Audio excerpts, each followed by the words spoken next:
लोणावळा परिसरात 9 वर्षाच्या स्वागताकरता बाहेरच्या राज्यातून तसेच बाहेरच्या तालुक्यातून जिल्ह्यातून या ठिकाणी भरपूर प्रमाणात पर्यटक येतात। असे जे पर्यटक येत असतील त्यांच्या सुखसुविधेसाठी या लोणावळा शहरात 125 पोलीस कर्मचारी, 50 स्वयंसेवक व एनसीसीचे कॅडेट असा एवढा बंदोबस्त नेमण्यात आलेला आहे। लोणावळा शहरात येणाऱ्या प्रत्येक रस्त्यावर चेकिंग पॉइंट लावण्यात आलेले आहेत। प्रत्येक ठिकाणी त्या ठिकाणी चेक केले जाईल। तसेच चौकात व रोडवर बंदोबस्त लावण्यात आलेला आहे। त्या पोलिसांबरोबर स्वयंसेवक एनसीसीचे कॅडेट देण्यात आलेले आहेत। रस्त्यावर आपण लोणावळा शहरात आल्यानंतर आपण आपली जी वाहने आहेत रस्त्यावर कोणत्याही ठिकाणी कुठेही इतर वाहन चालकांना त्रास होईल असे पार्किंग करू नये।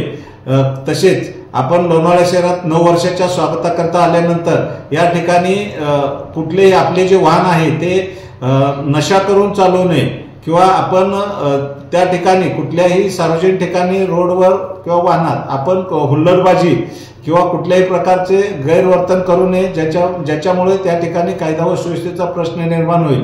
अशा प्रकारे कोणीही करताना मिळून आल्यास त्यांच्यावर योग्य ती प्रचलित कायद्यानुसार कारवाई करण्यात येईल। तसेच आपल्या हॉटेल चालक आणि बंगलो चालक हे यांनी आपल्या ज्या ठिकाणी कार्यक्रम ठेवलेला आहे हॉटेलमध्ये बंगल्यात त्या ठिकाणी सीसीटीव्ही कॅमेरे बसवून घ्यावेत आणि त्या ठिकाणी कोणताही काही संशयित वाटल्यास आपण तात्काळ पोलीस स्टेशनशी संपर्क करावा। तसेच आपणाला जर काही त्या ठिकाणी अडचणी असतील काही असतील किंवा एखादा पर्यटक किंवा कोणी असेल नशापाणी करून काही तिथं घटना घडण्याची असे वाटत असेल तर तात्काळ पोलिसांशी संपर्क करावा। आपणाला त्या ठिकाणी पोलीस पुरवण्यात येईल। कोणीही आपले वाहन जे आहे दारू पिऊन किंवा कुठलीही नशा करून कुठल्याही प्रकारचे वाहन रस्त्यावरून चालवू नये। आपण तसे जर आढळून आले तर त्याप्रमाणे त्यांच्यावर त्या प्रचलित कायद्यानुसार कारवाई करण्यात येईल याची सर्वांनी नोंद घ्यावी व आपण जे 9 वर्षाचे स्वागत हे उत्स्फूर्तपणे करावे अशा 9 वर्षाच्या सर्वांना शुभेच्छा देतो। जय हिंद, जय महाराष्ट्र।